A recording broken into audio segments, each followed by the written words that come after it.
సీతామూర్తి గారు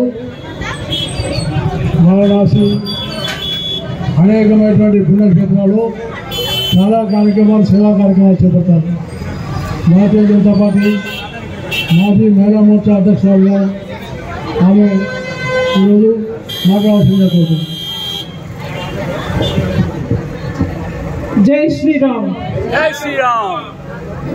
ఈరోజు ఇంత చక్కటి కార్యక్రమానికి హర్యానా గవర్నర్గా ఉన్న బండారు దత్తాత్రేయ గారు, మహారాష్ట్ర మాజీ గవర్నర్గా ఉన్న విద్యాసాగర్ రావు గారు, సాయిబాబా గారు, విజయలక్ష్మి గారు, స్వామీజీ రమారవి గారు, ఇక్కడ కరసేవకులు అంతమంది ఇచ్చేసి ఇక్కడ మంచిగా వీక్షించడం అన్నది చాలా సంతోషంగా ఉంది. ఈరోజు వాడవాడల శ్రీరామ్ అనే నినాదం మనకు అన్ని చోట్ల కనిపిస్తున్నది, వినిపిస్తున్నది.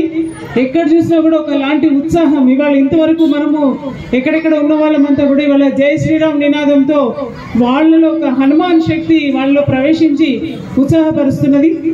ఇంత చక్కటి కార్యక్రమంలో అందరినీ ఇన్వాల్వ్ చేస్తూ ఎక్కడికక్కడ చిన్న పెద్ద తేడా లేకుండా కులమతాలకు అతీతంగా అందరూ కలిసికట్టుగా ఇవాళ అయోధ్య రాముడి కోసం అయోధ్య కాలినడకన వెళ్ళి స్కేటింగ్ పైన వెళ్ళి రకరకాలుగా వెళ్తున్న అందరికీ కూడా ఆ అయోధ్య రాముడి ఆశీస్సులుండి రామరాజ్యం వచ్చేసింది.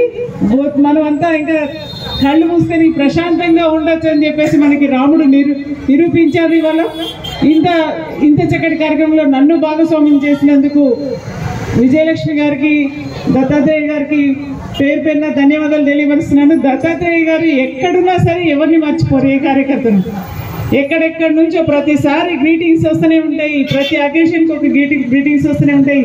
నిన్న మొన్న సంక్రాంతి పండుగకి నువ్వుల లడ్డూలు కూడా వచ్చినాయి.